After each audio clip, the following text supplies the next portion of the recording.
Hello, I'm Iain. And I'm Darren. And welcome to the Average Bikers in a Cave, a show where a group of bikers chat and share opinions about all things motorbike, from news, reviews, interviews and the big questions. If you like what you hear, then be sure to subscribe, tell your friends and leave us a review. On today's show, along with our usual ramblings, we will have a couple of new bikes to discuss, some interesting stuff from Triumph, and a bike off. Also, we will tackle this week's two-part big question: are you ready to ride? And Han Solo or Han Groupie? This week's episode is sponsored by Afterground, an exceptional drone, wedding, portraiture and events photography and videography company that specialises in capturing video and images on the ground and in the air in a style that is modern yet timeless, interesting and vibrant, with a focus on exhilarating moments and pure fun. Using their experience, skills and knowledge, they will work with you to ensure your videos and photos are exactly the way you want them. For more information or to chat to the team, head over to www.afterground.com or check out their Facebook page. That's the formalities done. Let's dive straight in. Check-in time. Thank you very Iain, much. Yes, thank you very much, Darren. Yes, check-in this week, week and a bit really. It's been a wee bit longer than before. Two and a bit nearly. Yeah, a couple of things. I've been out on the bike to work really, but that's about it from a taking the bike out and about kind of point of view. Did do a wee down into Glasgow and back, so a wee bit of a point and squirt across the motorway. Do you know what I mean? Which is quite good. So roads are surprisingly busy for a place that's in level 3 lockdown, I have to say. Aye. You know, I was like thinking, and it wasn't like rush hour or anything. I was popping in, you know. Oh, I crossed across the bridge and noticed that last weekend.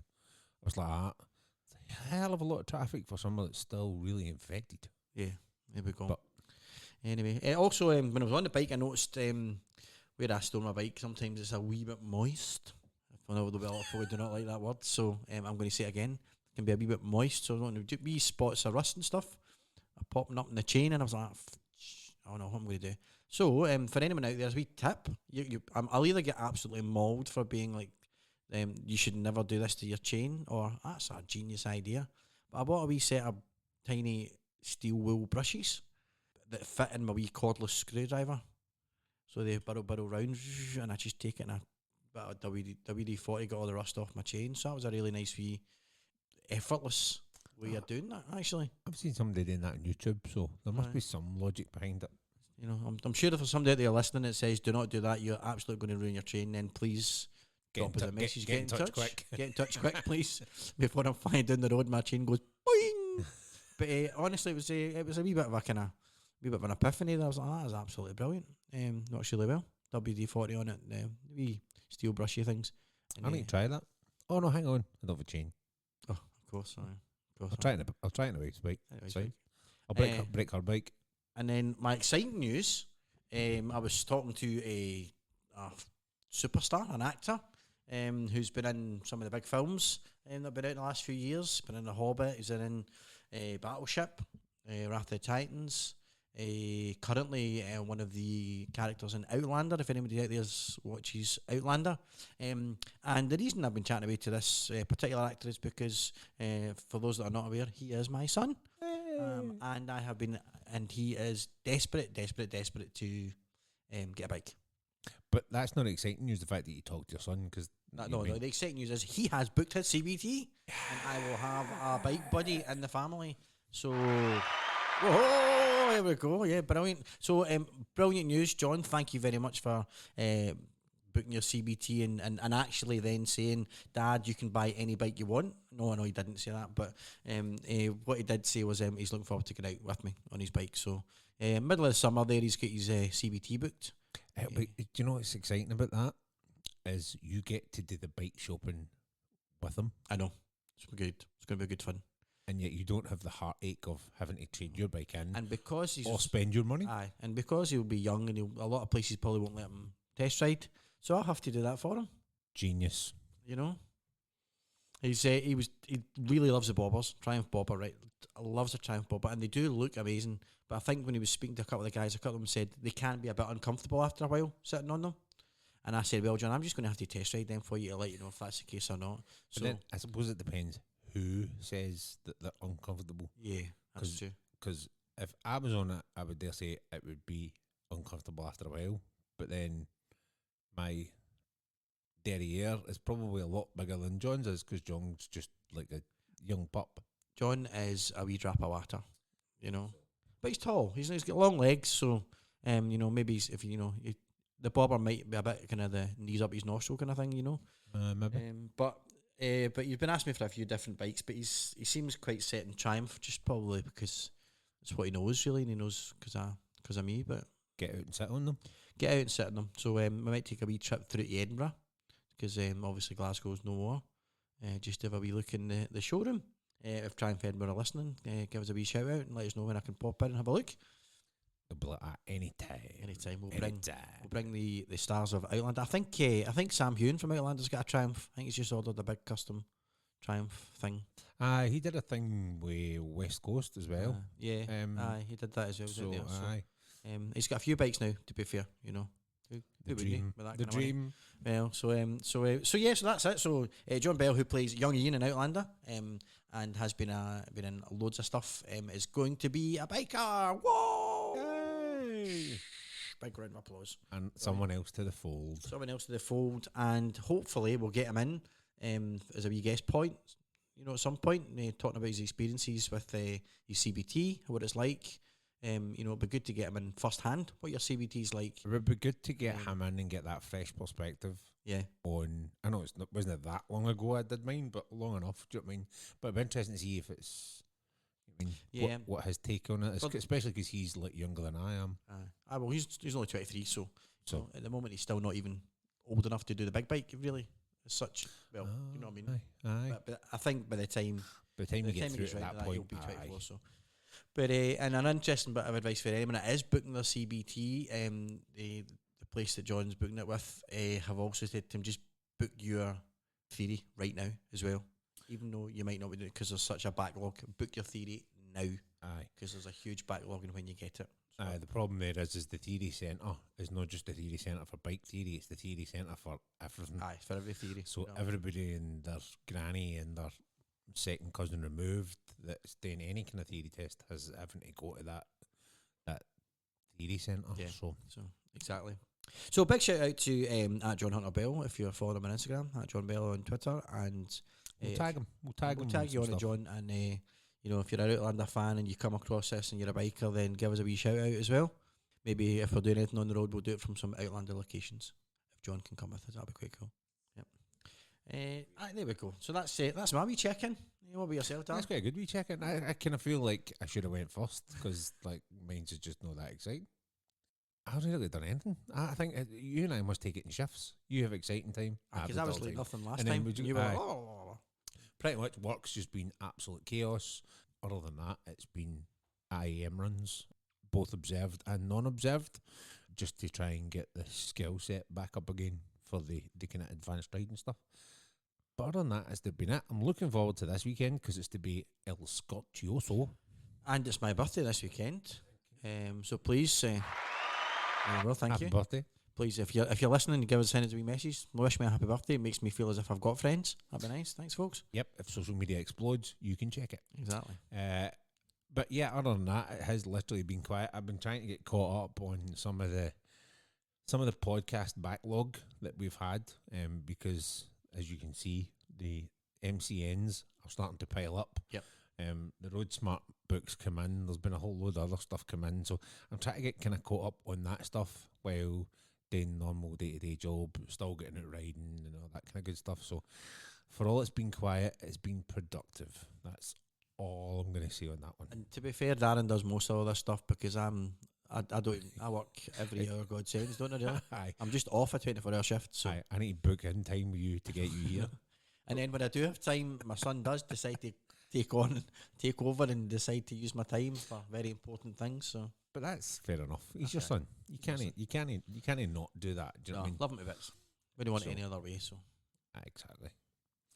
But that's it. I think that's kind of checking. The Yes. next, we've kind of brought in a new introduction, and I'm going to tee it up for us, right? Yep. This new introduction, and then I'll let you run with it. Cool. But this new section that I'm going to add in is the first ever listeners' corner. And believe you me, right, this only came about this morning, right, purely because this all I'm just gonna happened. be listeners' corner music in the background here. Welcome to listeners' corner. I tried, for the love of you know what, I tried this morning to find some sort of listeners' corner style, your song, DLT style music. That'd be funny, wouldn't it? I mean, if we'd done one of those, and I couldn't find anything, and I was getting really frustrated with it. what's that DLT thing of that? Was it? I was thinking it was your song, but I'm thinking that was more Simon. That was Simon Mayo, was it not? Was it? But it was always like a dead sad story, wasn't it? Aye, it was kind of. Aye, it was almost like the Hulk walk away music, kind of. You know what I mean, for the 80s. So Do you know what I do? I'll work something out in the guitar. For aye, it, we right? need some sort of little. I've got to learn the guitar first, but once I've learnt the guitar, then I'll have a wee riff. You could, know what I mean? There's one there. You could. But no, I literally have to learn it first. Okay. I mean, the instrument itself. I don't mean. It would be quite easy to pick on bloom. Yeah. Listeners' corner. Listeners' corner. But yeah, so hopefully this is going to be a little recurring feature because I was skipping around the garden this morning when this came in. We have had an official, our first ever official contact with the outside world. I know. I was starting to worry we didn't have listeners. However, we do. We do. And said listener got in contact through our Facebook and sent us a little message this morning, which I was absolutely stoked about. And I'm going to leave. I'm just going to let you run with it. I'm going to let you explain and fill your boots. Our listener, Mr. Dale Wang. Dale, if you're out there listening, thank you very much for getting in touch with us. It's like caveat, I do know Dale, so but he is listening. It's not a point. He listens listens to. He actually had said he's listened to them back to back. Yeah. He's enjoying them. Can't wait for the next one.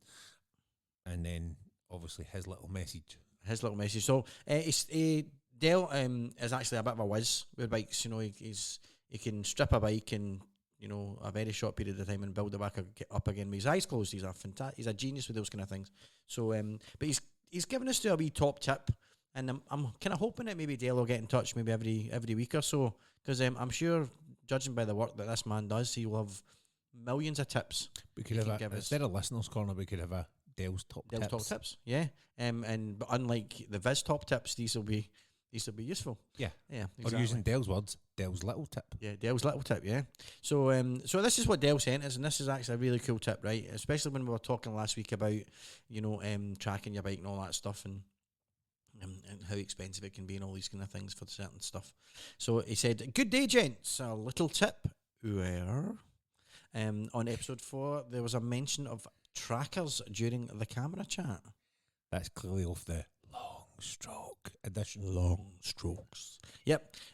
Trackers, we did say they can be initially expensive, and obviously there's like annual fees and stuff. So, you know, and obviously I was saying as a tight Scotsman, the cheaper way to do it is when I'm out and the bike is left unattended. So this is what Dale said. He says the cheaper way to do it, when I'm out on the bike and it's left unattended, I have an old mobile phone on pay as you go.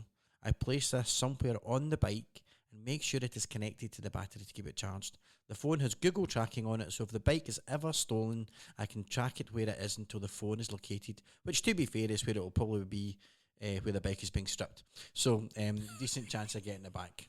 Well, unless it's on fire, he says. So hope this helps anyone else. All the best. So Dale, thank you so much for that tip. That's actually a bit of genius, you know. An old Android phone, stick the Google tracking on it, chuck it you know, on your seat, under your seat or whatever, and plugged in if you've got a wee USB port or a charging port. I just run a wee USB port for the battery to the under the seat or something and stash it. I read it this morning, and once I got over the actual joy, it was beyond joy, to be honest. It was absolute euphoria that, I mean, one, we have listeners, and two, they were willing to reach out and, I'm going to say touch us, but get in touch with us. I've been touched by Dale before. It's a wonderful experience. Is it? It is a wonderful experience. It sounds like it could be an episode in itself, an After Dark episode. That could be the big question. That could be the After Dark episode. But it's a brilliant idea, because, I mean, even the kind of cheap mini moto kind of ones are still, I think you pay about 120 quid for them, and then it's Aye. like maybe 15 something quid or so every year or whatever. So even at that, even just for tracking, when you're when you're not on the bike or the bike's unattended, it's not as if you're using it all the time. It's a genius idea. Aye, absolutely. I mean, if you're going to leave it for a long period of time, you're going to lock it up and put it away in the garage or whatever. Do you know what I mean? So, yeah, absolutely great. I did notice, so just on this tracking thing, has Apple not released something recently, like an Apple tag or something like that? Oh, it's the wee tiles. It's a bit like the tile thing. Aye. You know how they had. I don't know how effective they are in terms of tracking them and things like that. No, You know, I'm a big. but they're expensive. Whereas if you've got an old phone line about a pay-as-you-go SIM, it's not going to cost you anything. Yeah.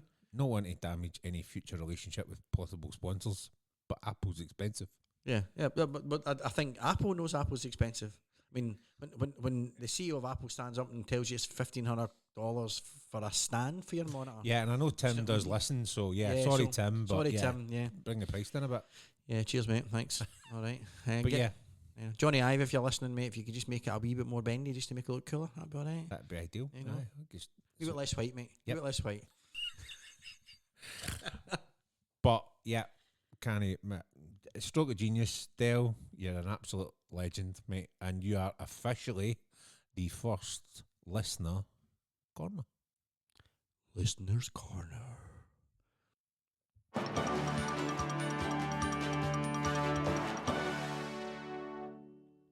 It's time for the news. I should build that. Oh, I love it. Oh, well, seen the coffee's kicked in. I know.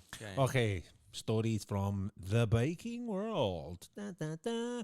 Although I should caveat before, there's quite a bit of Triumph in this week. Is there? I don't know why.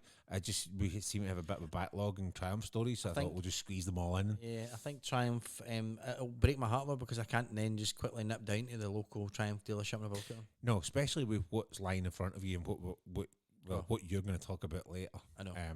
Yeah, that's going to. I'm tempted to go up to Edinburgh just to see it in the flesh. However, we will come to that in a minute. First up, 2021 Ducati Monster. I'm a monster. 29 years. No, okay. Still get burst out of dance routine.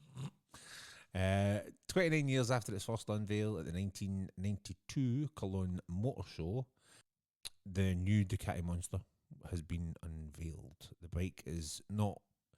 The original bike not only saved Ducati from financial ruin with its massive popularity and its profitability, but the bike actually formed a whole new genre of bike, which I think a lot of people forget because it's just that genre of bike, that whole naked kind of the frame. I mean, absolutely, it's all there. You hadn't really seen it before, kind of thing. No. From 1993 to 2000, the Monster made up 42% of Ducati sales, and to date they have sold more than 350,000 Monsters. That's obviously in different variants because they have got the 821 and the 79 whatever. 38 models later, the last embers of the original Monster, the last backbone, is kind of dead. It's kind of gone.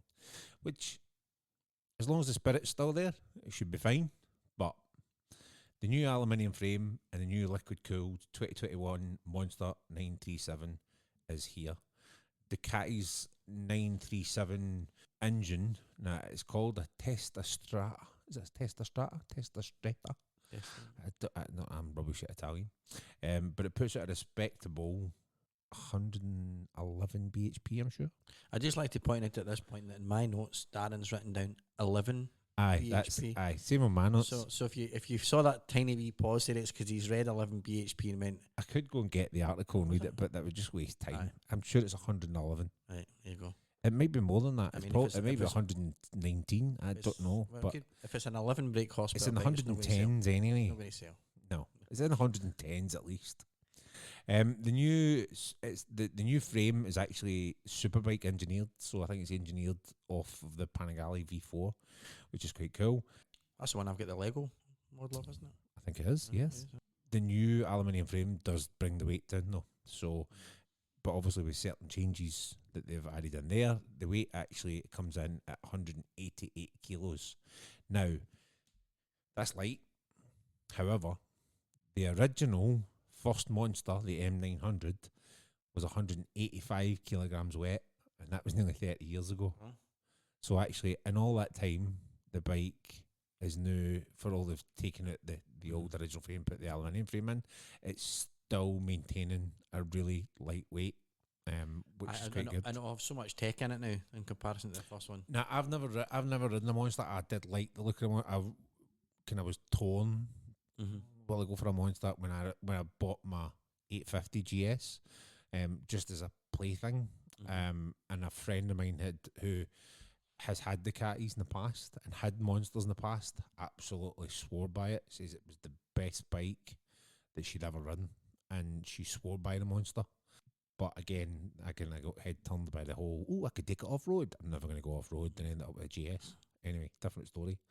Keeping that classic M900 Monster in mind, though, they have kept some of the signature nods to the past bike. So they've kept the kind of round headlight, but they've made it full LED. It's got that sporty tail. It's got that hunched fuel tank, which Ducati actually call it a bison back. Now, I would buy a bike purely for the fact that this shows you how shallow I am. It's got a tank that the shape's called a bison back. It does sound pretty awesome to me. It sounds mental, doesn't it? It sounds like you're riding a wild animal. You know what I mean? Because you're... All you need is a motorbike helmet in the shape of a cowboy hat and you'd be sorted. Well, look into that as well. If no, there's a market there. Niche, but a market nonetheless.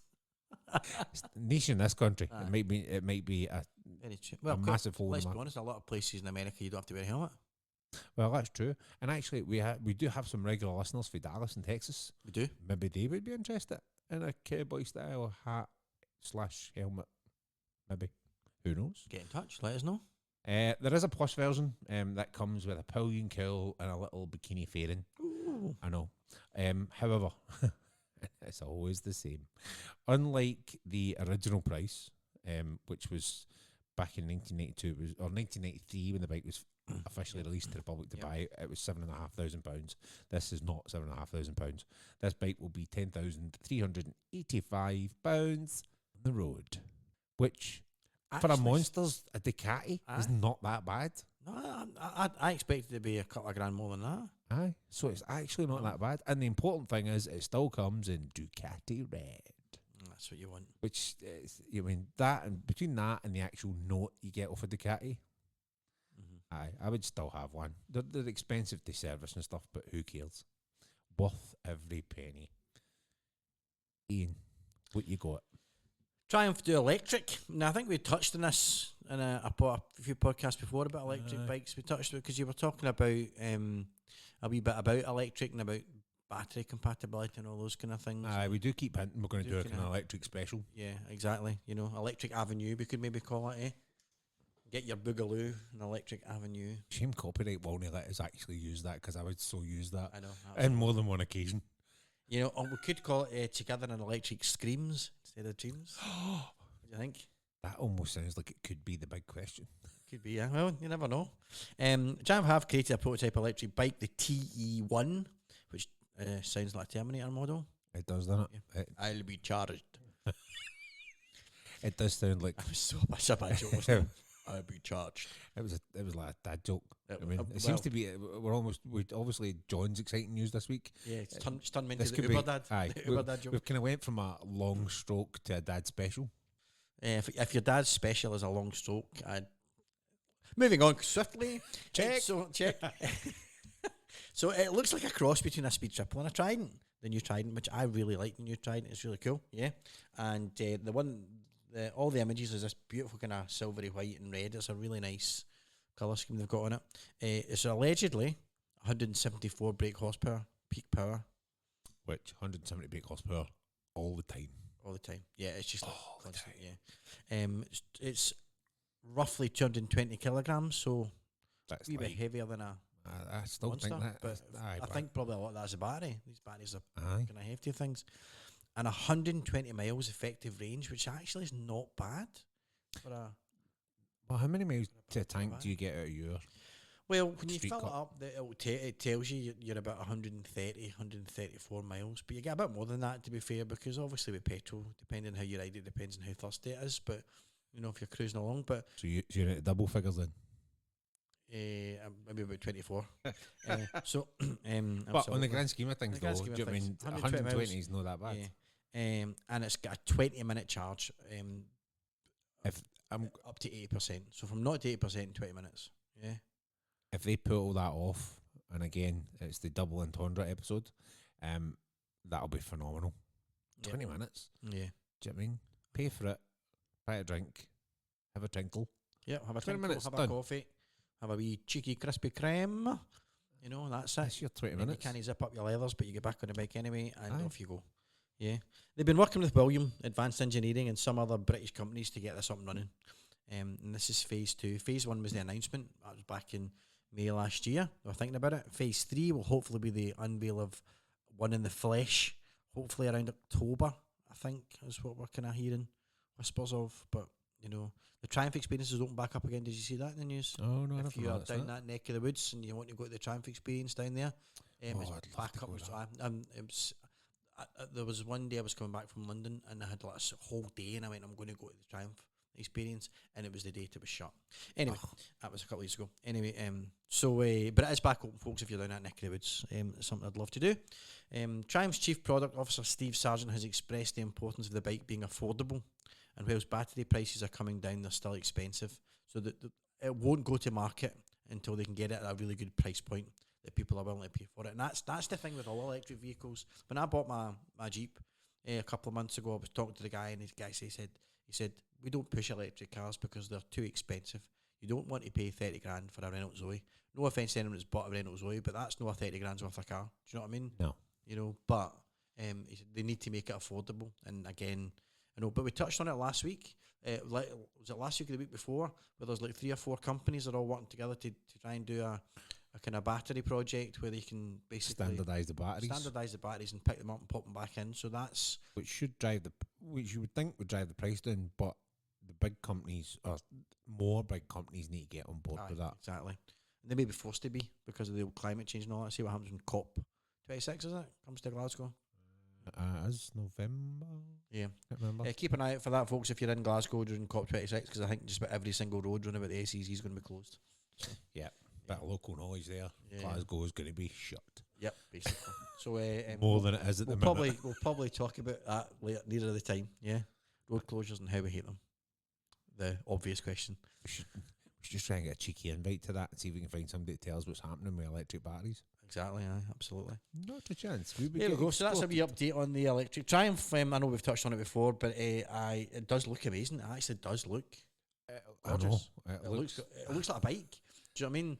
And I know the live wires get a bit kind of like space agey Tron looking, whereas this looks like a sports bike.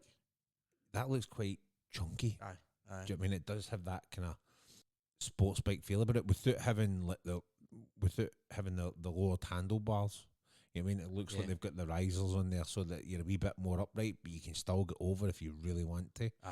You know what I mean? And you kind of need to. I mean, What they probably need to do is get it into a couple of, or at least one big movie. Do you know what I mean? So like, remember when before the Audi, the sports car, was it the R6? Is it or the R1 or whatever it is? What's that Audi sports car? I can never remember the actual number of it. You know, the R8. The R8. That's it. I'm hopeless with these numbers.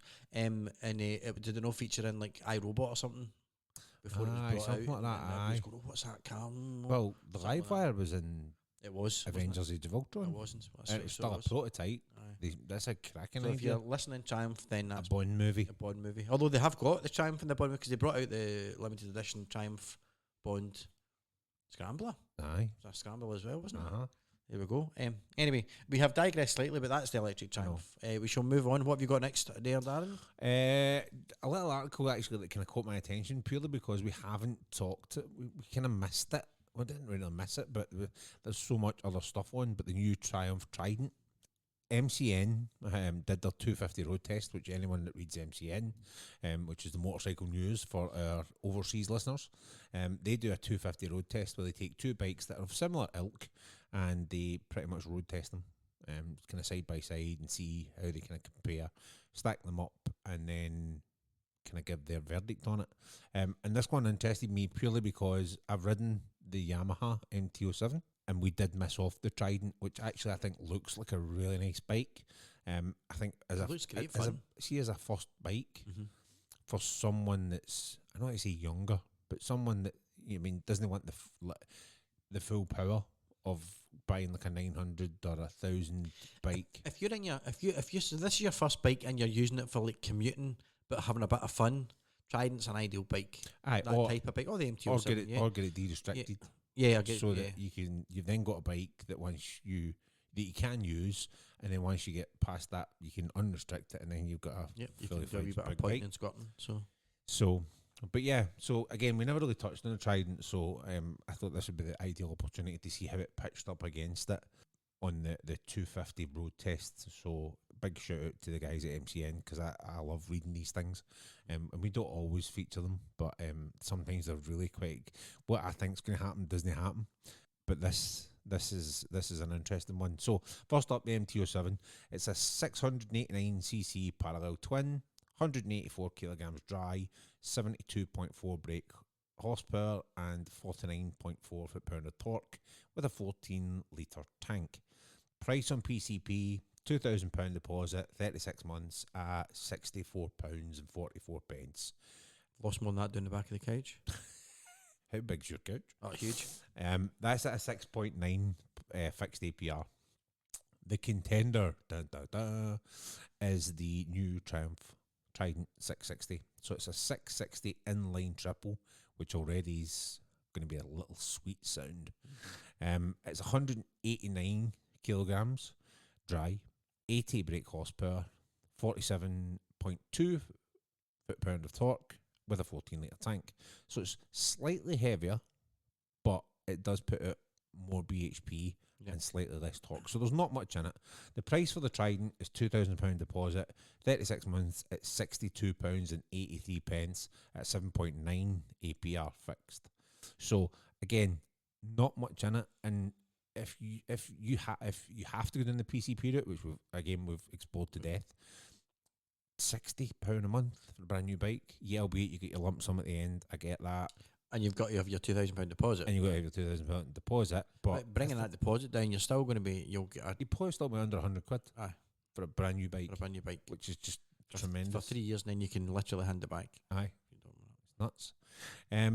So there's no much in it from a spec perspective. The verdict is that the Triumph has just stepped up that middleweight category and moved the bar, moved it on a bit. It's sporty chassis.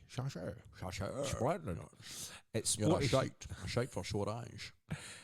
And the triple motor means that it is just that little bit better. The MT-07, it's a great bike.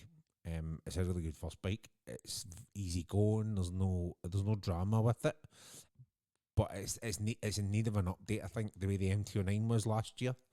The Triumph's just that little bit more fun. Again, that's the verdict from the guys at NCN, who are far more experienced journalists and writers than we are. But I just thought it was very interesting that they pitted those two against it, and especially since we missed the Triumph, I thought it was worth giving a call. Yeah, I think we just mentioned it briefly once, but we didn't have a good look at it.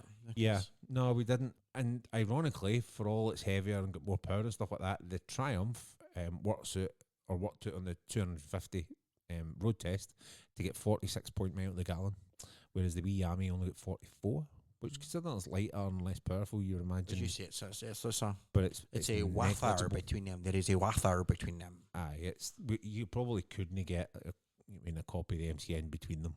It's that thin. So, but aye, so there you go. An interesting read. Defenders out there wants to get the back catalogue and read the full blown description bend by bend. It's worth a read. Yeah, Mr. Bell, last one. You got This is the hankies at the ready. Hankies at the ready. A little bit of big porn coming up. Yes, really. This is the new Triumph Scrambler 1200 Steve McQueen edition. I've got goosebumps just you saying it. And if you have got permission to put Steve McQueen's name to anything, which you've got to go through the McQueen family, it's all all these things. It's going to be something special.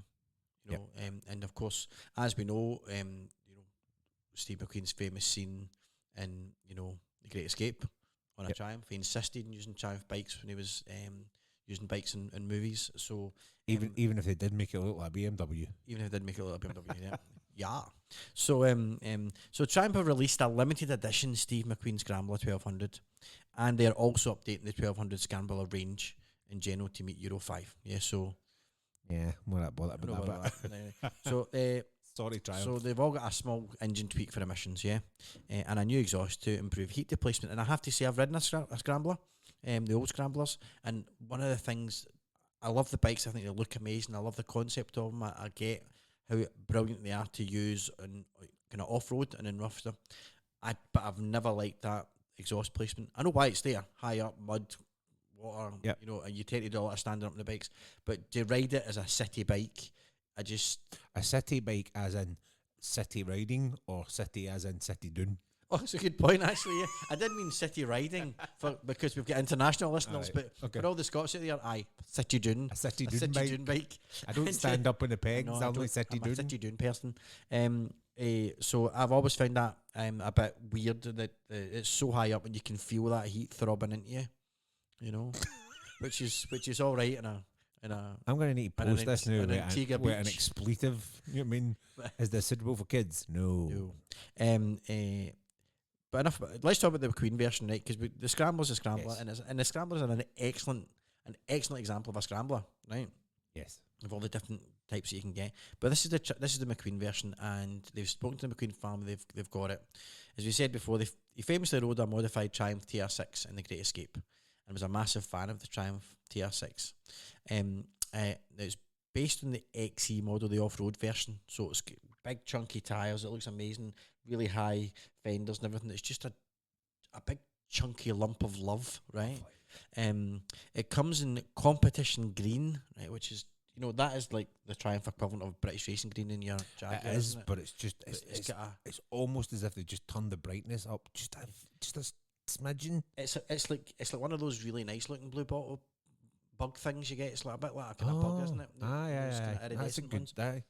You know, it's got brush foil knee pads in the tank, the hand painted gold stripes, gold heritage logo, and a beautiful aluminium fuel cap, stainless steel tank strap. It's just put together really, really, really beautiful in terms of just the balance of colour and against metal. I know that sounds a wee bit artistic, you know, but it's just a lovely balance. And of course, the final touches, there's a custom Steve McQueen logo on the bike, which is just on the tank. We pictured a Stevie boy on his bike, getting it loudy. And that's kind of like the opposite side of the tank from the aluminium fuel cap. Sad news, or good news if you've got one, there's only 1,000 that will be made, and each one will come with a numbered handlebar clamp, like they did with the James Bond version. Yeah. James Bond edition. It was laser etched. You will also see Steve McQueen's signature, and that to me is like, Oh no, I would just go out and sit in that bike and just look at it and just touch it. Just rub my What about the finger bike, on it. Yeah, that as well. And if it wasn't special enough, you will get a certificate of authenticity with the VIN number, and it will be signed off by Triumph CEO Nick Bluer and Chad McQueen, Steve's son, and that's pretty special, isn't it? Really, to get a bit of the McQueen family history just in your hands like that. Aye, to get that certificate of authenticity means it's special. Yeah, but then to have Steve McQueen's son sign it, just that. It's just a bit of that.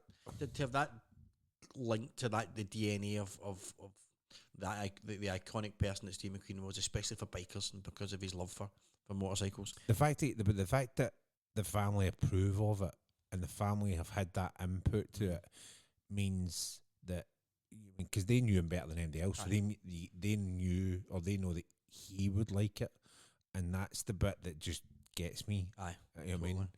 It's just something a wee bit special. I mean, I actually love the Bond one that they brought out as well. Yep. Because it's Bond. It's Bond, right? But this is more than just. It's that, it's Bond. Or if they brought out a Star Wars version, you go, well, it's Star Wars, or, you know what I mean? But this is there's an emotive link to it that's way more relevant. Is that the best word to use to it than the just like sticking a brand on it and making it a limited edition? You know, I think the thing for me, and I think that point, I think I get exactly what you're trying to say. I think the Bond thing is because it's it's a movie franchise. So it doesn't matter who's really playing Bond. Aye. It's Bond as a franchise. It's Star Wars as a franchise. It's that. Yeah. You know what I mean? Whereas McQueen, obviously, is still a franchise, but it's him. You know what I mean? It's not. You know what I mean? There's no like. Yeah, okay. There's his stunt rider was Bud Aiken, or Bud Aiken. I can't remember. Bud, anyway. Bud. So there's a lot of people follow that kind of relationship and stuff, but McQueen loved Triumph. He used to race Triumph. Do you know what I mean? Aye, He absolutely. fought tooth and nail to get that TR6 done up like a BM because he had all his faith in that Triumph. And that's the thing. And Bond is very... It's not as worldwide. I think it's McQueen. Every biker in the world knows Steve McQueen and knows what he done. Yeah. And associate Steve McQueen with bikes. You associate Bond with the movies, and sometimes he's on a bike, but there's umpteen. Because 9 times out of 10, it's the with Bond, it's the Aston Martin. Yeah, that's or the Jag. It's the car. And I think if somebody was to give you an Aston Martin DB5 limited edition, well, you can hardly get them anyway. But you know what I mean. If there was a Bond version, then what you're talking about there is the emotive the emotive that's exactly absolutely. So that's it. Now it's going to be in showrooms in June. Only 1,000 of them. They're probably all already pre-ordered, I would imagine, or pretty close to it. Because it's only £13,600, which for a piece of history is just. I think that will make money. Yeah, I think you're right. I think if you had that bike and kept it for a couple of years, right, you'd obviously need to keep it immaculate and try and know and ride it, which would be really difficult because I'd be going around everybody I know going, oh, look at this. Look, that's his signature. But I think people then would be knocking on the door trying to buy it off you. Probably as an investment, I think. Yep. I think it's an absolute investment without a doubt because they don't put his name to everything all the time. Do you know what I mean? No. It's like, no disrespect to Valentino Rossi because the man is just a genius, right? But you can buy Valentino Rossi helmet, gloves, jacket, baseball cap. You can buy bloody plastic kids, forks and spoons to feed your babies with it. You know what I mean? And no disrespect to that at all. That's absolutely the right thing to go. And that man's a brand and use your brand and absolutely brilliant. And so he should because what he's achieved in his career as a MotoGP etc. is just outstanding, right? But it's but you can't walk in and buy yourself a Steve McQueen pair of socks, from Matalan. Do you know what I mean? Or for TK Maxx or something like that. I can just see you can go and get a Steve McQueen Barber jacket, but then again, it's another exclusive kind of link with something, So it's no everywhere. You mean I can't get my non-spill Steve McQueen sippy cup from Tommy Tippy? Yes. No, you can't. Okay. But that. Although I'm currently in discussions with the McQueen family around a range of baby utensils. You know what I mean? Because I knew he was a big fan of Tommy Tippy when he was a child. And he's in fact in one of his movies, they were wanting to use a non-Tommy Tippy cup in one of the movies, and he insisted that they take the Tommy Tippy cup. And he threw his toys at the pram. He threw his toys at the pram, exactly. Yeah, that's it. So but they made the Tommy Tippy cup look like Tupperware, but it was the Tommy Tippy. He was insisting on it. We've sown half on a tangent this week. Just to make it perfectly clear, no, we're not drunk, and no, we're not on any sort of. Just about a caffeine, to be honest, and I'm on a big mug of caffeine after a 24-hour shift, so that's maybe explains quite a lot. To be fair, we'll mark it down as that. And that was the news. And now the big question. The big question is a two-parter. Today's podcast. Part 1 is, are you ready to ride? And part 2 is, are you Han Solo or Han Groupie? Groupie, not Groupie, as Darren kept saying. I messed up the intro about a dozen times because I kept reading it wrong. But yeah, are you ready to ride? And are you Han Solo or Han Groupie? So today's big question is in two parts, and with us all getting a bit more freedom, especially in the UK at least, are we ready to ride? We're going to talk about some of the things to consider when heading out back out in the road. And then in the second part, which is probably more about the question, really, isn't it? Is Yeah. about do you want to ride on your own, Han Solo, or do you prefer riding in a group, Han Groupie? Yeah. Yeah, and I think that's the thing. I think obviously the first part, I think is more because we are getting back out. I just thought it would be responsible for us to try and cover off some stuff. So Absolutely. it's less of a question and more of a here's some pointers that maybe you should think about. Yeah. I think the deep dive discussion will Aye. come, whether it's an argument or not, whether it's a discussion. I'm It's not always a entirely bit of a sure. but we never argue. No, We never argue. no. Yeah, so finally the easing starts. Roads are returning to normal, as Iain alluded to earlier. Glasgow city centre's just chaos. Mhm. This means we can all get out a bit more and be out and about and meet up and go longer rides and stuff. So we thought that since for some of us it might have been a while since we've been out and riding, that we should have a little look and discuss some things that we should take into consideration before we head out into the big wide world. The wide world. There we go. Aye, the big bad world again. Okay. So, firstly, honestly, people will think we're drunk this week. I know. So, firstly, let's cover off the bike. So, if you have read or have seen the police roadcraft book, then they use an anagram or an acronym, sorry, not an anagram, an acronym of powders, double D, double S, powders. So, we'll run through that quickly. So, these are things that you should check on a bike. And it's not just after a long layoff. These are probably things that you should check and should every time you go out. Just Absolutely. run through them. So, petrol. Yep, you kind of need petrol to go. Is there any in there, and how long's it been lying in there? Oil. Is your oil at the right level? While in that mode, you might as well check your brake and clutch fluid and make sure those are at a right level. Water. Check level, check hoses, is everything tight? Drive chain, so your first of your double D, drive chain. Is the chain oiled if you have one? Belt, same applies. Is the tension good? No missing sprockets or teeth. If you get a shaft, make sure there's no leaks. And you're trying not to laugh, aren't you? Make sure there's no leaks or damage. Some will say check the gaskets and stuff as well. Yep. The second D and the double D is for damage. Visually inspect the bike, make sure that there's no major damage, make sure if you've got luggage it's secured, all of that kind of stuff. E is for electrics. Do your lights work? Does your instrument cluster work? What's your battery voltage look like? Does your horn work? R is for rubber. So are your tyres in good condition?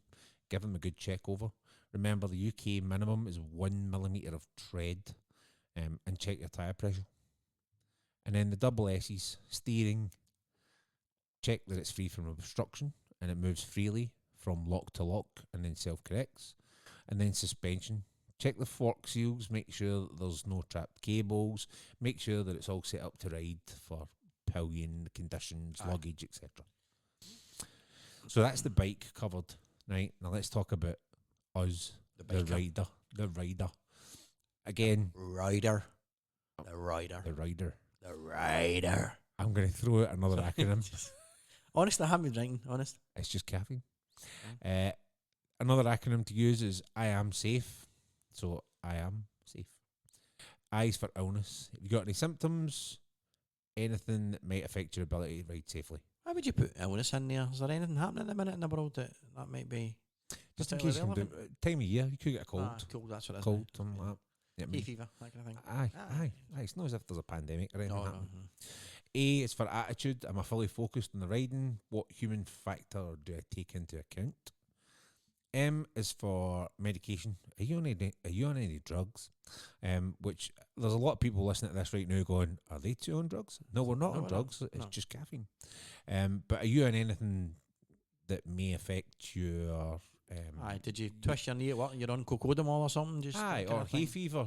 I mean, some hay fever pills can drowsy and stuff like that. Yeah, absolutely. Exactly. And that can just affect your performance when it comes to reaction times and stuff. That's what she said. S is I've been watching The Office, right? I couldn't, and it just popped in my head there.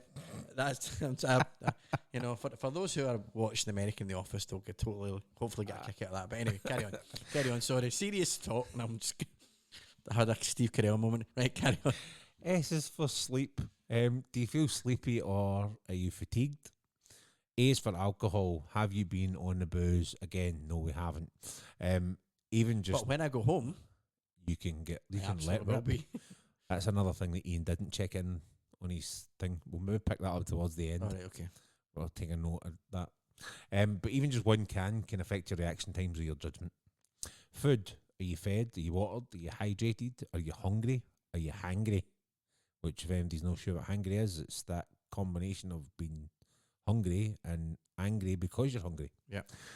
You might have low blood sugar, anything like that. That can all impact your reactions, your performance, and your decision making. Yeah. And lastly, E is for emotion. So, am I angry? Am I depressed? Am I stressed out? Or anything in there that maybe makes you take unnecessary risks? I mean, those are the things that if there's any of those, you'd really need to have a think about.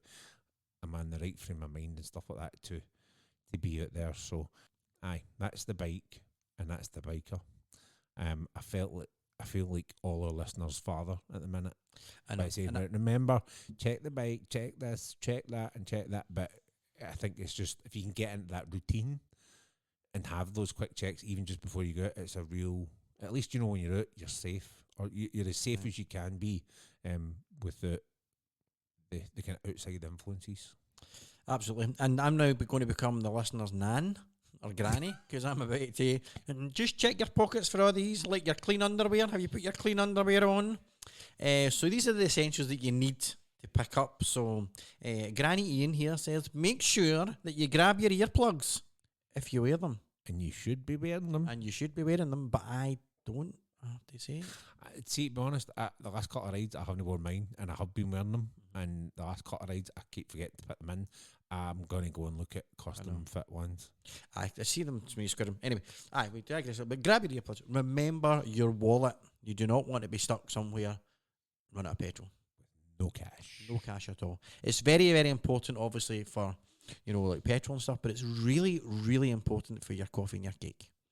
I never thought of that, but you're absolutely right. I think I'd be more upset, especially not getting the coffee and the cake. If you've maybe forgot about the F and safe. Do you know what I mean? Yeah, that's just I'm swearing. It's not effing safe. Do you not effing safe when you open? Be sure when you go out, you're effing safe. If you forgot, maybe if you haven't eaten, make sure you've got your wallet with you, just so if you do feel a bit hangry or a bit whatever, you can get something. If you need glasses, please put them. Please lift them, unless you're wearing contacts, of course. I still think right now, I know a lot of people wear contacts and wear them really successfully, but I have a mild panic when I put my contact lenses in that one of them's going to pop out my eye, right? And it's happened before, your eyes get really dry and one pops out. So I always, if I'm going on a long run, I'll always keep my glasses with me in my bag or pocket or something anyway, because I'm paranoid that my contacts plop out. I thought you were going to say just the whole putting your finger in your eye thing. Aye, so, and then if you're riding along, say you've got an open face helmet and you get hit in the eye by a fly. That happened to me last night on a run. It happened to me here. It wasn't an open face helmet, but I just hadn't put my visor down yet. Aye. You know what I mean? And I thought it got trapped in it. Know how these helmets have got the wee mesh thing at the bottom. I thought that's hit my face, died, and it's now lying there in a little hammock of death in my helmet. But if it pops out your mouth, it'll be a bit of protein. You'll be alright. Keep you going from being hungry. Thanks, Bear. Now, and I mean this in the nicest possible way, and I know this from personal experience, check that your bike's gear still fits you. Because if you've been doing what I've been doing in lockdown, and that is loving the biscuit, then yes. Partying hard on the custard creams. A bit of bourbon action. Yeah. A wee bit of the old malted milk dipped in my tea, I used to have 4 malted milks dipped in my tea, and I'm having 40. So, yes, it's check bad. your bike gear still fits you. Do you know what I mean? It's bad when you go, I could go a wee biscuit, and then you go, who finished the biscuits? Exactly. You, because you haven't moved off the couch. Exactly. And I was really pleased, though, because when I tried my bike gear on, my shoes still fitted me, so that was good. That was a win. And the helmet. That was a win. The helmet fitted me, so that's right, aye. But we do, in a nice way, just check your gear fits. There's nothing worse than getting all ready, get the bike all ready, and then you can't get that jacket fastened, and you can't breathe when you're riding the bike. And then you kill a passerby with a study button. Yep. Don't forget your smartphone, or your cell phone for the Americans, for our across the pond guys. Don't forget your cell phone. Take that with you. mental sharpness, or as we call it here in Average Bikers in the Cave, bike fit. Again, just take your time to get back to speed. You know, I mean, I remember when I was terrified when I bought that Triumph because I hadn't been on a bike for a few years. You know, traveling around the world and stuff with John, and I hadn't been on a bike. I was terrified, absolutely terrified, and I just took it so easy. I suppose it helps. I bought the Triumph brand new, so you've got to ride it pretty easy anyway for the first, 700 miles or so before it goes in and gets everything tightened up. But you know, I cannot emphasize enough how important it is to just take it easy when if you've not been on the bike for a few months, you know, and you're maybe only talking half an hour on the bike, and then you're like, right, do you know what? It's come back to me or whatever. But just take it super easy, just till you get up and running again, and use roads that you're familiar with. You know, at the start, ease yourself. That's a good tip. I think. I mean, if you haven't been on the bike in a year or whatever, depending on how long you've been at the lockdown and stuff like that, and you want to go for I'm not going to say a blast, but if you want to go out and just enjoy a wee run, and I mean, being on a familiar road, there's probably two arguments to that. There's one, well, you then maybe no fully paying attention. However, if you're on that road that you're familiar with, you can pay more attention to what's around about you. Absolutely. And that's probably the kicker. And I think that brings us on to this final point. Other road users. You have not been on the road on your bike for a long time. A lot of other road users, whether it's their bike, their car, their push bike, whatever it is, you know, they've not been on the road either. And you know what it's like. You know what it's like when you're on the bike. You can be the best rider in the world, you know, but all it takes is somebody who's in a wee bit of ramp to cut lanes as you're filtering, and that's you bumped against the central reservation. Do you know what I mean? Right. They won't be exactly as sharp as they once were, you know, so make sure you're sharper. Your anticipation, your hazard awareness, and your planning will be even more important than ever. Remember, and give yourself an invincible bubble and look to protect that bubble. You know, ride tall, ride wide, you know, all those kind of things that you want to do, and make sure, you know, eye contact's an amazing thing to make sure you try and do, which is really, really important. And there's little silly things, like if you're on like a dual carriageway and you're, say it's a steady flow of traffic, and you've had the same guy behind you in whatever it may be, an Audi, a BM, or you mean a Renault Zoe. We'll keep plugging the Renault Zoes this week, but she's right.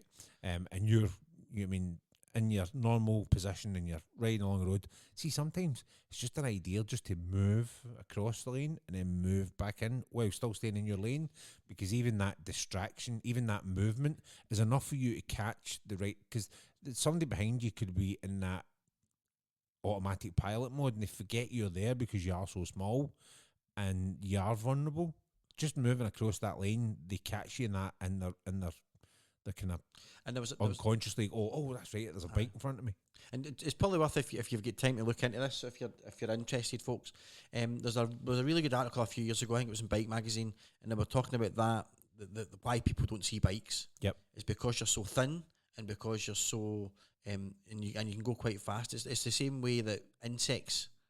You don't see insects until they're right in front of your face, and that's the same principle. It's a really interesting piece of kind of a theory against how your eye plays tricks on you, and by just moving about, just by changing your position, it makes people kind of take a second look and remember, oh, there's something in front of me here, you know, because if you're in a black bike and you're behind a black van, and you know the guy behind you doesn't see the bike, you know, move around and shift, then you can essentially camouflage yourself because you're so thin and looking in. It's that same discussion that you have when obviously we talk about like shoulder checks and lifesavers and stuff like that. It's all it takes is you to catch it in the peripheral vision, and it, because you know what it's like, if something happens outside your peripheral vision, you instantly go, oh, what was that? And that's the same when you're on the bike. I think if the minute you do even a slight shoulder check, if there's anything there, you catch it clear as day in your peripheral vision, and it makes you go, oh, right, that's there. And I think it's about giving that same level of information back to motorists or riders or cyclists or pedestrians, that, oh, I moved across and I moved back in, I'm here, and so that they don't have that. And before we move on to the second bit, I know I digress slightly, but it's another wee kind of more and more, especially HGVs and stuff like that, but I've noticed that there's some cars now that you can get that do not have mirrors. They've got cameras, right? So yeah, Really? Yeah. So they don't have big side mirrors. They've got cameras, and you can, and the driver of the vehicle can see what the cameras are showing you as side mirrors. But you cannot, and it's a big thing. Bikers hate it. It was in. You can't see them It was one of the looking. MCNs. You cannot see. You can't have that eye contact with the driver. That is so important as a biker. Because that's a key There's a wee Honda. There's a tiny wee Honda electric car, and I clocked it the other day, and it's just got these two wee kind of knobbly bits that stick out. You know, that are tiny wee things, and that's the side mirror cameras, and it shows up on a screen in the car. See, that can affect that. See, that's bad. I don't like. It's horrible. I can feel myself getting slightly annoyed by that already, and yet I've never seen one. And a lot of the big HGVs, certainly all the really modern ones, have got that technology in them. And you know what it's like, especially in an HGV, you want to see that driver's face in the mirror, and you want that driver to see you. You know, quite often they'll give you a wee nod or a wee whatever. You know, and you know they've seen. You know, you get that eye contact, and they know you know they've seen you. You do not know, because that could affect your decision making. Absolutely. If you're coming up and you're in the position where you're passing a car on whatever road it may be, and you see a driver look in the mirror and strike eye contact, you know they've seen you, so you know then it's safe to progress. You come up beside a car and you don't have that eye contact, you're then that little bit more, because then you don't know if they've not seen you. Who's to say that when you get past that point, you're in their blind spot, that they're not just and there you go. And I suppose that's back to the bubble. You know what I mean? Make sure you've got that invisible bubble. But be aware of that technology out there. I think that's a good point. It's obviously something you're not really hugely aware of, Dan. But I've been aware of it until I read it in one of the magazines, and then I saw this wee Honda car. I was coming back from Edinburgh, and I saw this wee Honda car, and I was like, that's getting no bloody wing mirrors. Why are you doing that? I know. Anyway, so that's the dad and the nan spoken to you. Yep. About your make sure you get your clean pants on. Take it easy, son. Don't worry about me. Bring me back a pan loaf. Right? So there's people out there going, what is a pan loaf? I know exactly. We're not going to digress into the pan loaf discussion. Google it.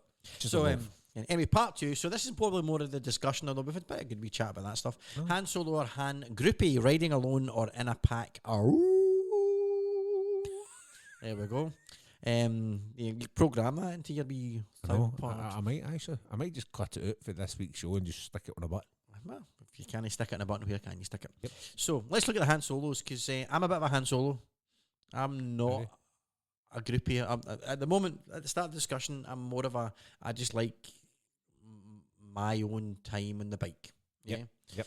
So pros and cons to the solo excursion. Pros, you're not tied to anyone else, which is probably the biggest pro for me. You can go where you want, even if you don't know where you want to go. You know, and that's, again, hit a junction to decide. So especially when I like to go down the Ayrshire way, you know, there's so many different ways to get to places. Aye. You know, you can there's so many wee back roads. Wee back roads and whatever. You can be out for as long or as short as you like, no consideration for anyone else. You can stop when you want if you spot something or somewhere that demands a break or a photo or whatever. You can go as fast as you want, legally permitting, of course. Of course. We do not advocate. That's the word. Anything other than the national speed limits for each types of roads, or as slow as you like, without a care in the world. And if you want to practice aspects of your riding, you can. Yeah, so you can do whatever you want, whenever you want. And I think that's essentially for me. I'm not a particularly. Maybe it's. I used to cycle, right, when I was younger, and I always had that fear of being dropped. You know, when you get dropped, right? You're a mammal. So like you're out in the bikes, right? You're out in the push bikes, and you're riding in a group, and they always used to talk about, big Jimmy there, he get dropped last night. Yeah, do you know what I mean? And you're going, I don't want to be the guy that gets dropped. So maybe that's just What do you mean dropped? Left behind, because you're not riding as fast, or you're not, riding the bike, whatever, and you can't catch up with the group. So if you think about the Tour de France, it's always that like 2 or 3 folk at the end of the Tour de France that come in last and stop for a coffee and a Krispy Kreme. Exactly. I think it's maybe just that I've got that inherent fear or insecurity that I'll be left behind. You know, don't leave me. You know, but that's to me is probably why I'm at the moment mentally more so. And I've not done a lot of group rides. You know, I quite like being out with one or two other people. So mind. You know, there was that time you and I and Big Tio went down to Loch Lomond, for the tour. Oh, aye, the Tron, we did that on our wellness. the Tron We day. did that on our wellness day. Aye. Aye. We hit the back roads. We used to on reasonable bikes. Me and a bloody big Harley, Aye. weighing a ton. It was fine when you were on the straight roads. You could. It was you great on the straight absolutely roads. destroyed us on the straight roads. Gee, try to chuck it round some of the wee tight bends. I know, it was- Going into the back end all Lomond. I know. Jeez. So and I didn't mind that because you kept in touch with each other. We didn't have to, it wasn't about. But I suppose it's that fear of as I've got to be a group of people in the pack that are a bit bravado and want to fly away or whatever. If I'm riding my Triumph and I've got an R1 sitting at the front and they're just going to fly. Do you know what I mean? Aye. I'm never catching you. But in saying that, there are constants as well. Of course, one of the things, God forbid, if you've had an accident, no one will know who you are. Or if you break down, you're on your own again, which is key to have your phone. Yeah. Yep. It can be lonely. The social interaction can be nice, especially when you stop for a coffee and stuff like that. So, and if you're on a longer trip, overnights, etc., sometimes there's a better deals to be had out there. Now, You know what I mean? It's the groups. one thing I will say though is, we're saying obviously one of the cons is from a social perspective, you stop somewhere for a coffee, you kind of on your Todd, you kind of share some of the experience and stuff like that you've seen, and it was a good wee road and whatever, right? However, on the flip side of that, sometimes the people you meet when you're not expecting it, when you're out on the bike, is half of the journey, I think, because you get to somewhere and you find that because us as bikers are just naturally gifted at finding places for coffee where other bikers tend to frequent. It's like a homing beacon. You know what I mean? And then sometimes you end up talking to guys that you then kind of share stuff with, and sometimes that. So I mean, it's no. I don't think it's all a con. Yeah, I mean, I think it's all minus. I think there is. One of the best interactions I had was when I was going to see my brother in Ireland, and I went there. I was on my bike myself. It was a 7:30 ferry, and it was so. By the time you were getting off the ferry at In the morning? no at night. All right. So by the time you got off the ferry at night, it was back at 10, 10:30, something like that. But I met a biker on the boat, and the two sat together. So we got a couple of hours sitting chatting in the boat, coffee. This guy, and of course nobody will know who this person is, so it's fine. But he's ex-police, and he told me exactly the route to take to get myself across to my brother's place, and what times was the best time to open the throttle up a wee bit because they were changing shifts. Do you know what I mean? So I got there in record time that night because, and he was like, just watch yourself here, watch yourself there. The rest of the time, you're sorted. And that was and that's one of the best things of advice I've ever got. And I was like, brilliant. We got off at Larne. And that He went makes one way, I went the other, and I was like, brilliant. And that makes it a pro. That makes it a big You know pro. what I Do mean? you know what I mean? So. I don't know. It's a con. It's a con if you're doing it for social interaction. Or you're unlucky enough that you don't find anywhere for a you don't coffee find other anywhere. than like a McDonald's petrol named- station or a aye, McDonald's with his name today. But it's a pro if you meet that interesting person or that Aye. a few times even just like 20 minutes, half an hour chatting with guys in the queue to go on the ferry for Ireland, for instance. Yep. So like the first it was not that long after getting the Triumph I went across to Ireland. So the thing's brand new, right? It's just it done its Gleaming. 600 miles. It'd been in for its not tightened up and it was ready to go to Ireland, right? So I'd only had it a couple of months and it's sitting in that queue. Now there's guys sitting there with bikes way more expensive than mine, loads of different things, but everybody was looking at that wee Street Cup because it just turned heads, and even the guys with the big Triumph Tigers and all that were going, that's a beautiful bike, mate. So and you just get a right good chat with people in the queue. And it's got a lovely wee throaty tone off it when you're pulling away. And I quite like, it's a bit like it's a bit like if you go on a first date, go for a drink. Can't remember that far back. No, but go for it. Well, allegedly, go for a drink. Because you can always, if you don't like the person, you can bugger off. Whereas, if you're stuck with folk for a 4 or 5 hour and it decides that one of the guys in the pack's a bit of a walloper, do you know what I mean? Then it can actually it can suck all ruin the the enjoyment ride. out of it. Do you know what I mean? It can ruin it. Aye. So I'm not a Han Solo as such, but I would really need to be comfortable with all the people in the group. I think for me to want to rides like that. That I know I'm not going to end up sitting in Girvan Beach having a packet of chips, and I'm the one that's left with Archie, who's the misogynistic, whatever. Do you know what I mean? Giving it all this, and I'm sitting biting my tongue or biting my fish. You know what I mean? Because you just want to go, but I don't want to make the rest of the trip back, you know, horrible. Do you know what I mean? I'm taking my own detour back up the road. Exactly. So That's aye. Okay, right. Well, let's do Han Groupies and then we can Right, actually go get for into debate. And that way we're not going to miss anything. So Han Groupies. So let's take casual groups and official club rides, right? Because there's a bit of both goes out. So the pros: there's safety in a group if you suddenly go off road. Or when I say suddenly go off road, like through a hedge. through a hedge. There's more. A corner happens, but the bike doesn't. Aye, pretty much. Essentially, you're sitting on something that wants to go in a straight line. So if anything happens, it makes it. It will go in a straight line. Gadoosh. Go. Look. There's more chance of you actually someone noticing that you're missing, and coming back to get you and help you. Sometimes on runs, strange and wonderful things happen, and that's when it's good to have people there, because then if the absolute strange happens, then at least you've got other folk there. One that can back up your story when you're telling it as a lovely dinner party anecdote, and secondly, it actually just makes a good giggle, that you can share those moments, which kind of brings you onto that social aspect.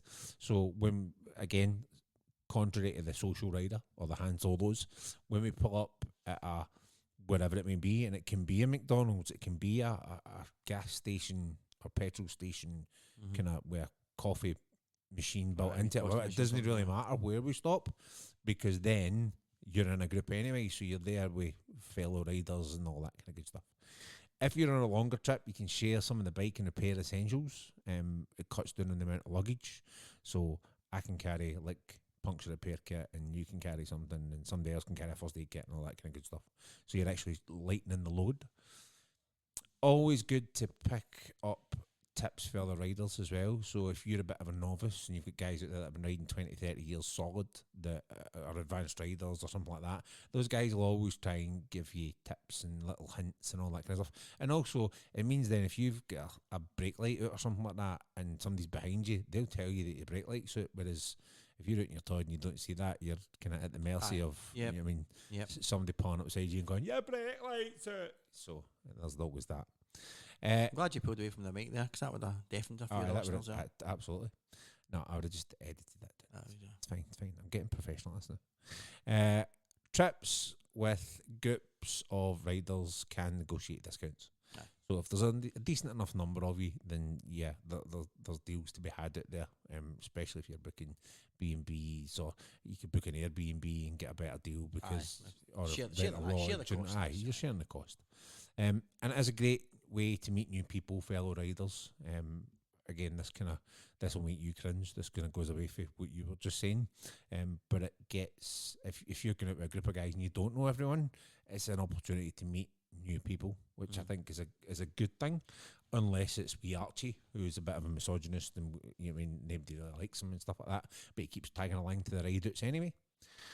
And then there's that community, that whole kind of feeling part of kind of the biking world and stuff like that, and the biking club, as I always call it.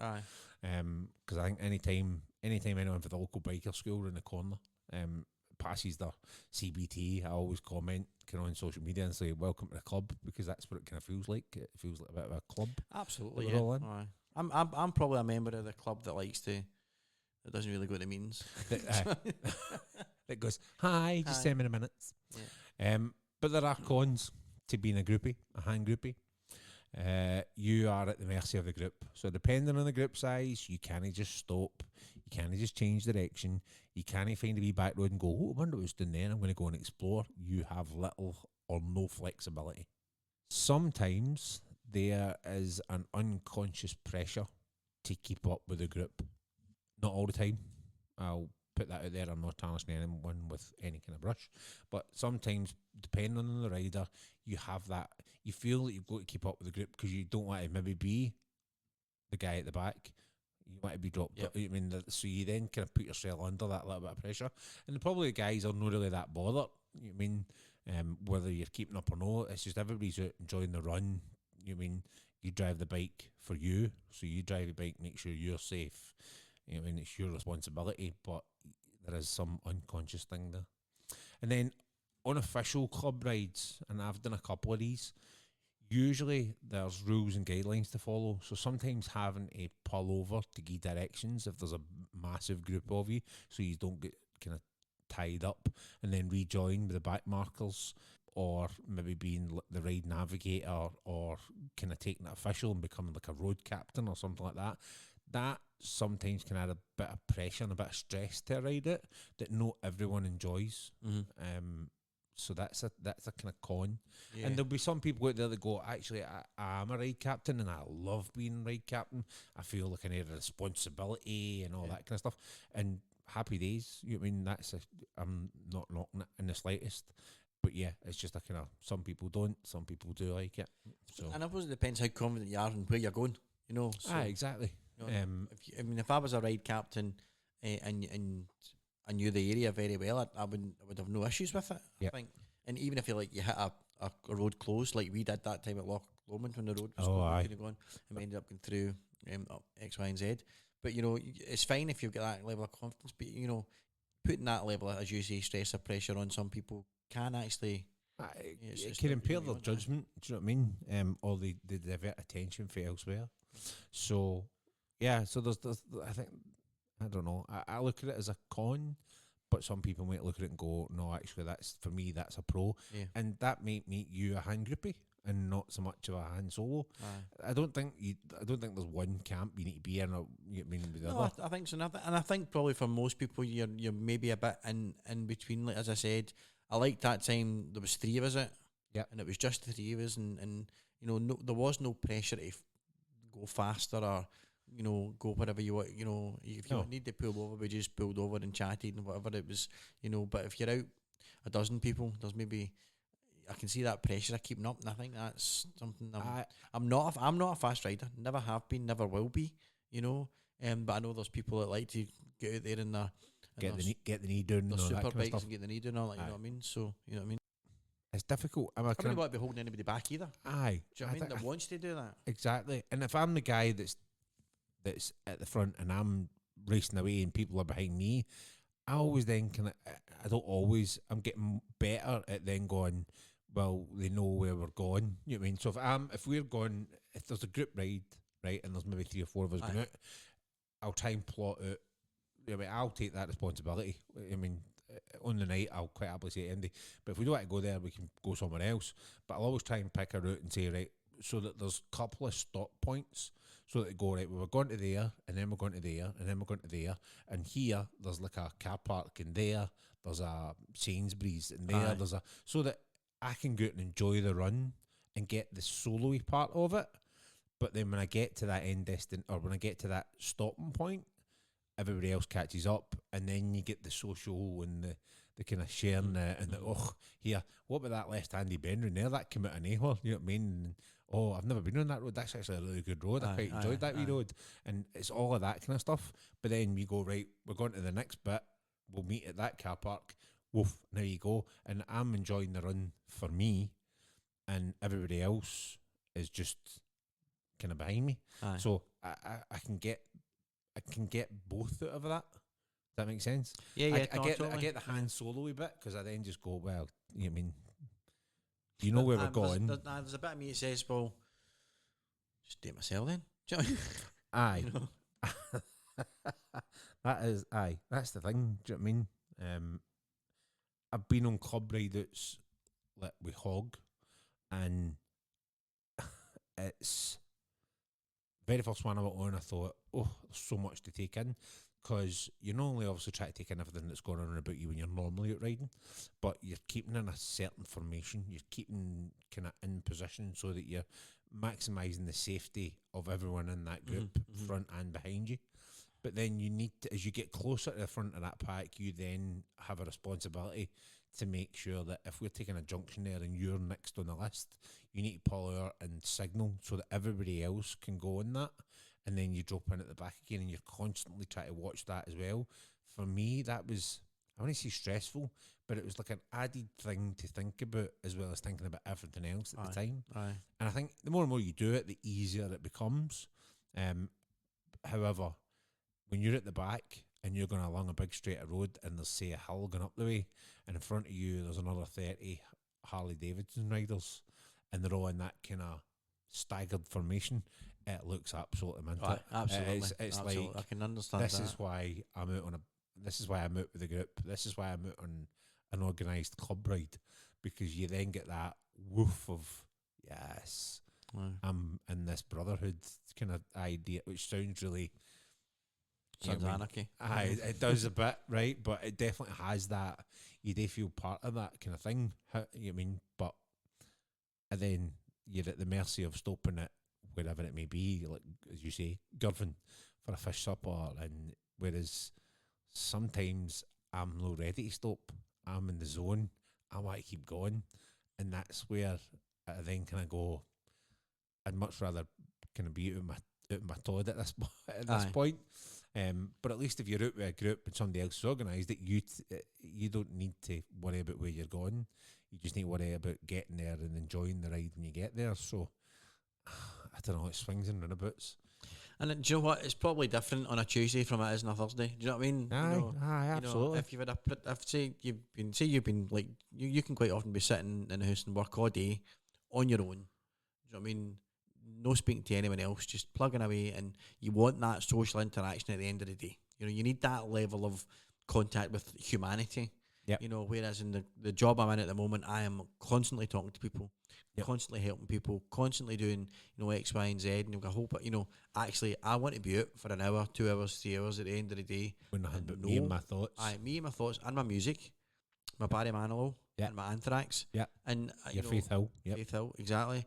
And Rick Astley, and I want to be out there, So I suppose it's, but then I can imagine, where I worked previously, if I'd been sitting for 2 days, no talking to anybody, going out and meeting a bunch of like-minded bikers for a coffee and a cake or whatever. Do you know what I mean? As you say, it's even just going, right, do you know what? I've been working on my Todd all week. However, I know that on Friday night, you, me, Tio, Colin, whoever, we're all going out a wee run, 4 or 5 hours, just a wee blast down the back roads.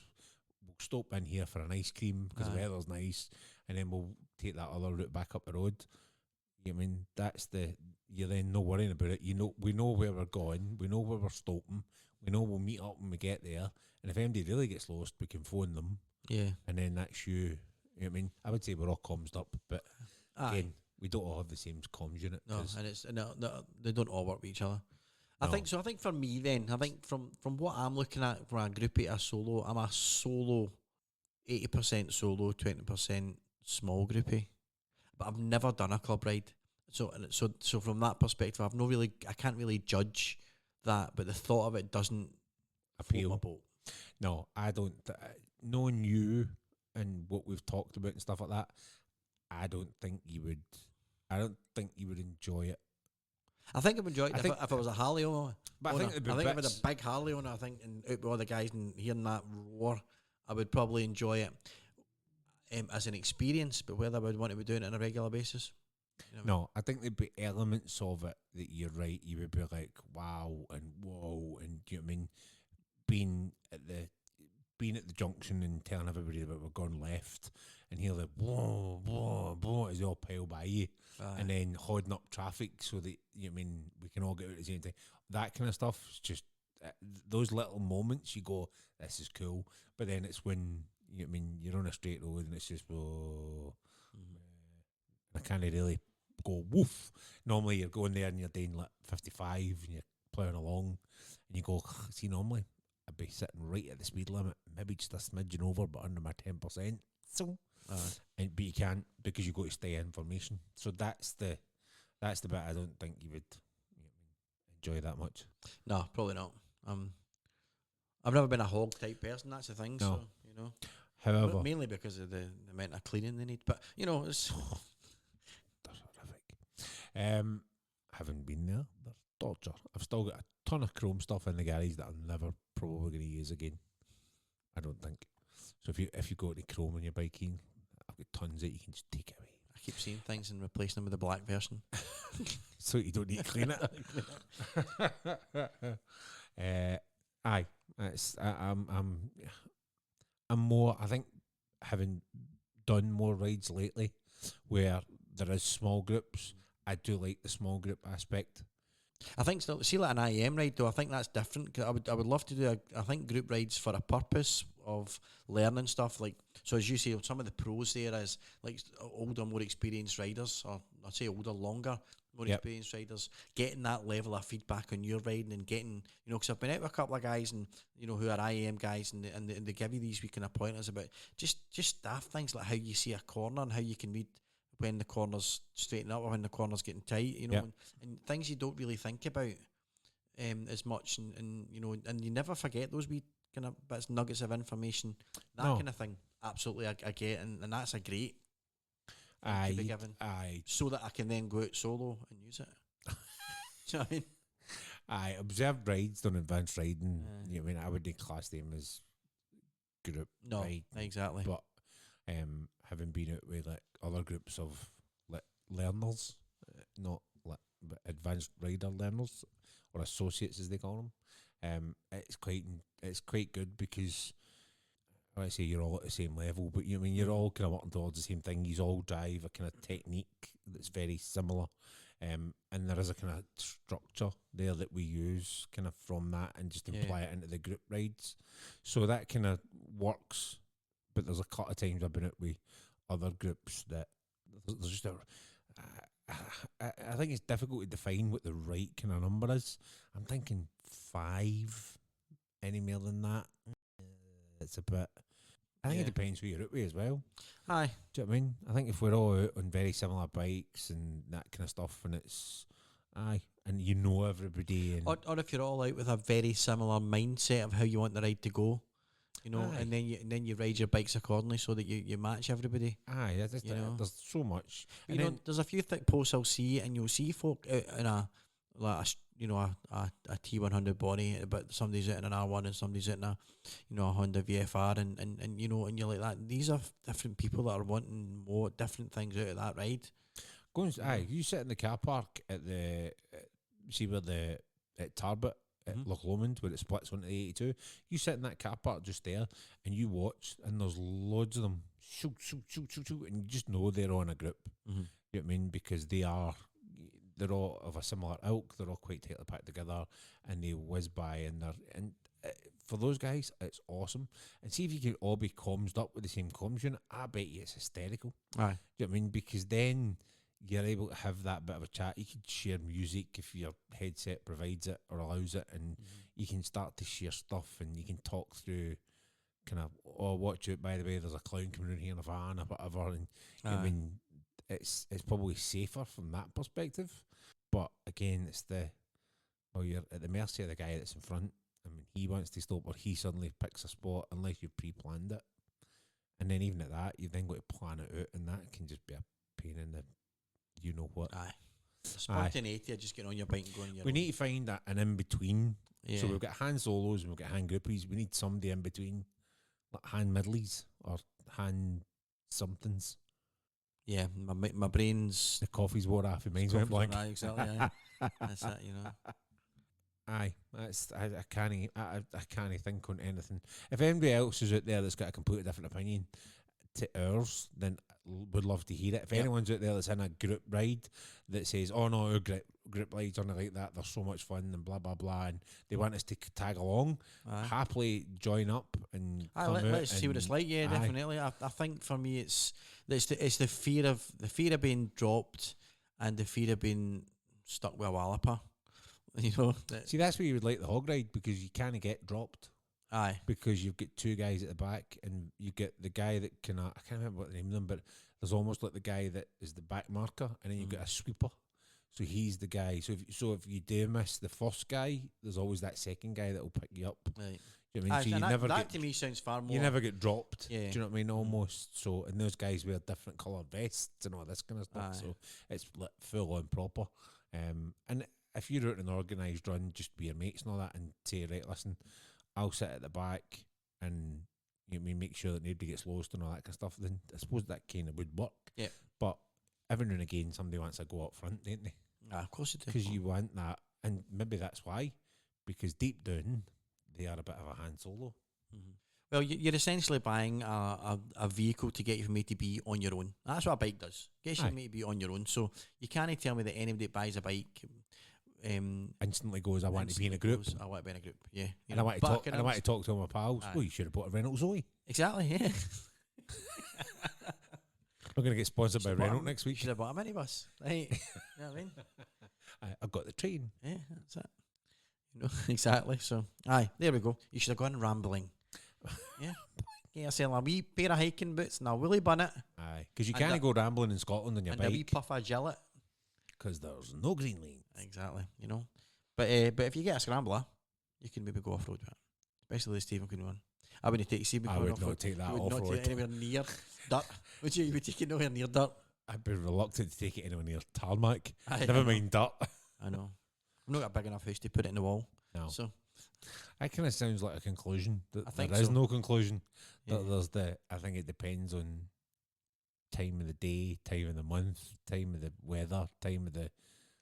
I mean, there's a whole rake of stuff in there that could just make you go. What's Actually, on do you know what? Netflix that night? Do you know what I mean? Aye, It's- like right now, I just went to get my Todd and disappear. Aye. And then it's Look, when we finish this, I'll be jumping on the bike back home and looking forward to that. And it's So- a wee half-hour ride, but just oomph.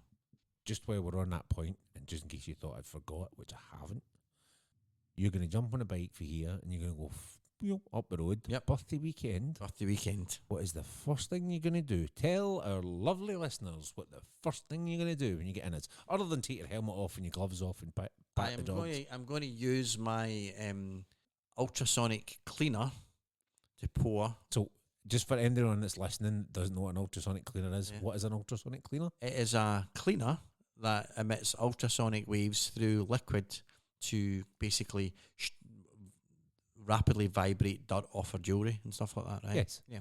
And you're going to use it for? Pouring Guinness. Because I have Guinness Surger cans, which if you don't have a Guinness Surger plate, which can cost you hundreds of pounds now because you don't make them anymore, if you buy a £20 ultrasonic cleaner from Amazon and some Guinness Surger cans, you can pour a pint of Guinness, TikTok it or YouTube or whatever, you can pour a pint of Guinness that is like getting a pint of Guinness from a pub. And actually, the Surger cans, the stuff in the Surger cans is really nice, and it's as close as you're going to get in your house to getting a pint of Guinness for Dublin. Oh, is it? Aye. I might need to try it. And that's what I'm doing tonight. I'm when I get in. I'm not a massive fan of Guinness and Stout, but I'd be tempted to try it again because it's been a long time since I've tried either. I've watched grown men and women weep when they drunk it because it's taking them back to being in Ireland. Really? Having literally, I've seen their eyes fill up with tears, and their belly fill up with Guinness after that. To be fair. So, conclusion. Yes. Nothing to do with Han Solo, Han Groupie. Conclusion this week, right, is we've had a top tip from tip. from Dell From Dale, thank you, Dale. on how to track your bike with nothing but a cheap phone and a pay-as-you-go sim. Yep. Genius. And the second top tip is if you want the perfect Guinness, buy Surger cans and an ultrasonic cleaner. Exactly. And I can and the from the check-in, our superstar biker to be, who's booked his CBT, has also will clarify when he comes on this podcast at some point, hopefully, that the Guinness is beautiful because he has indulged. Oh, really? Yes. Good man. See, it's been quite a productive week. Yeah. A lot of top tips out there. There we go. We should have just spared ourselves the hassle of doing the middle bit. I know, and just send your tips in. Send in your tips and we'll read Aye. them out on air and take credit for them. That's it. Other than Dell's, obviously. Folks, that's it for episode 5. They're coming thick and fast, I'll tell you. Thank you for listening, as always, to the ramblings of me and Iain, the average bikers in a cave this week. And for supporting each episode, we continue to be overwhelmed by the support from the lovely listeners, including Dell for his contribution to the show this week. That's what we call it, super support. Super support. We're going to get a gold star. It's like a pair of 20 denier tights. We should get little. Super support. I'm going to look at getting little badges made up. Aye. Little average bikers in a cave badges. And if you send in stuff, you get a little badge. I think that's what we should do. Peter. Like a Blue Peter badge. Like an average biker in a cave badge. But like a Blue Peter badge, but far more exclusive. But far more exclusive. Exactly. We don't just give them away for willy-nilly. And we'll be giving Dell the first one. Average Bikers in a Cave badge. Yes. Absolutely. Thank you, Dale. But as always, remember, these are just the opinions of a group of average bikers.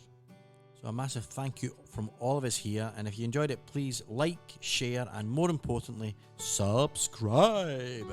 If you want to get in touch with questions or a possible big question, then please email us at averagebikersinacave@outlook.com, or get in touch via our Facebook page or Instagram. See you in the next episode, and until next time, remember, only a biker understands why a dog sticks his head out the car window.